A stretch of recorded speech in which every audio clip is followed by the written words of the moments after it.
guys! Welcome ulit dito sa aking channel, and today's vlog, i-share ko nga lang sa inyo yung isang pautangan online para masagot lang yung ibang mga katanungan nyo patungkol sa pautangan na ito or sa website na ito na kung saan pwedeng makahiram hanggang 20,000 pesos. So by the way, ang binabanggit ko po ay itong Cash Express, and marami na rin po kasi yung mga nagtatanong sa akin, nagme-message sa akin sa aking Facebook page, kahit nag-iba na ako ng topic nga sa aking Facebook page na puro mga lugar na pinupuntahan ko yung ina-upload ko, may mga nagtatanong pa rin, and yung mga nagme-message sa akin sa aking email address na amawanyan@gmail.com ng mga katanungan nila dahil daw lagi nilang nakikita itong Cash Express sa mga videos ko. So, para masagot lang yung mga katanungan ng iba, yung mga nagtatanong na maganda ba ito utangan, ano yung na-experience ko daw sa Cash Express. So, itong Cash Express, mga beshies, is isang pautangan online na kung saan pwedeng makautang hanggang 20,000 pesos. Pero, kapag first time kasi natin na umutang dito, hanggang 10,000 pesos lang yung ino-offer ng Cash Express na loan amount. Sa mga first time umutang nga, 10,000 pesos. Pero, kapag umutang ka naman dito at nagbabayad ka talaga on or before yung due date, ay nag-o-offer sila hanggang 20,000 pesos na loan amount. And may mga nababalitaan ako na parang magtataas pa or medyo lalaki yung loan amount daw nitong Cash Express. Pero, ayan. And, ayun nga po mga beshies, yung requirements para makautang dito sa Cash Express ay isang valid government ID lang. Pwede kang makahiram. At marami din naman yung mga option na ID, or I mean, marami yung mga IDs na tinatanggap.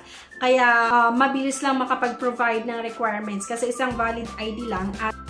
So, yun mga beshies, sa mga nagtatanong kung paano yung interest and processing fees nga ng Cash Express. Based nga sa naging experience ko, itong Cash Express kasi, mayroong ino-offer na long terms at meron din yung mga short term lang, like days lang, kailangan mong magbayad. At dito mga beshies, kapag mahaba yung pipiliin mo na payment terms, sabay medyo malaki din talaga yung interest at yung mga fees niya. Pwede natin i-compare dun sa iba't ibang mga loan app na pautangan online na medyo mataas yung interest at yung mga charges and fees. Kapag short term lang, ganun pa rin, medyo mataas pa rin yung interest at yung mga charges niya. Para sa akin ha. Kaya lang kasi, ang nagustuhan ko lang dito ay yung isang valid ID lang yung requirements at fast approval sila ha. At fast disbursement din po ito. Ang processing time kasi nila ay 5 to 15 minutes. Malalaman mo agad kung approve or declined ang inyong loan application. At kapag approve yung loan application mo, pinapadala nila agad yung loan proceeds. Kung saan mo gustong matanggap, kung ano yung nilagay mo, kung saan mo matanggap yung loan proceeds nga during your loan application or nung nag-apply ka sa kanilang site or website. So, yun lang. Kagaya ng paulit-ulit kong sinasabi, sa mga nagtatanong nga na in terms sa interest and processing fees, medyo malaki din talaga yung charges nitong Cash Express. Pero, ayun, isang valid ID lang yung requirements, fast approval siya at fast disbursement.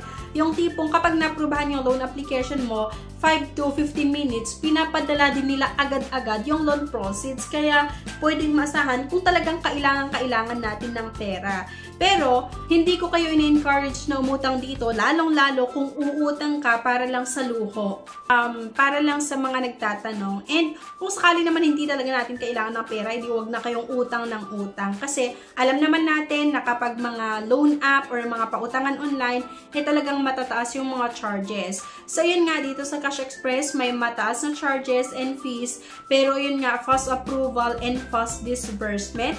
Isang valid ID lang yung requirements. Kaya, nasa sa inyo pa rin talaga yung option kung utangan nyo pa ba ito or hindi. Para iwas mga beshies, para iwas maloko, ilalagay ko na lang din yung link sa comment section. Pwede nyo i-click yung link na yan para ma-browse nyo pa, para ma-check nyo pa kung paano magpautang itong Cash Express. Kung sa tingin mo, hindi okay sa'yo yung mga terms or yung mga loan terms or repayment terms or yung loan amount, edi huwag mo nang utangan. Yan lang naman, ang sa akin lang is may share sa inyo na itong Cash Express pwedeng umutang na hanggang 20,000 pesos.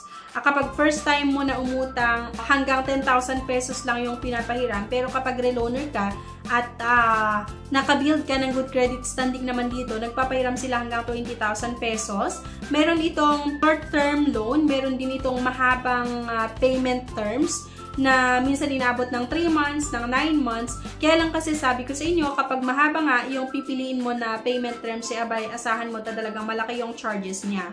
Kaya nga, isang valid ID lang yung requirements. And fast approval, 5 to 15 minutes talaga na approbahan yung loan application at dinidisburse din po agad nila yung loan proceeds. So yan lang, sana makatulong ito sa mga nagtatanong kung paano nga ba magpautang yung Cash Express. At para nga mapag-aralan nyo pa, ilalagay ko na lang din yung link sa comment section para ma-check nyo, para may route kayo mismo sa site or website nitong Cash Express at mapag-aralan nyo kung okay ba sa inyo or hindi. Ayan lang. So anyway, thank you for watching. Please don't forget to click the subscribe button. Sana i-like nyo din po yung video at huwag nyo kalimutan na i-share. Thank you at see you sa aking next vlog. Bye!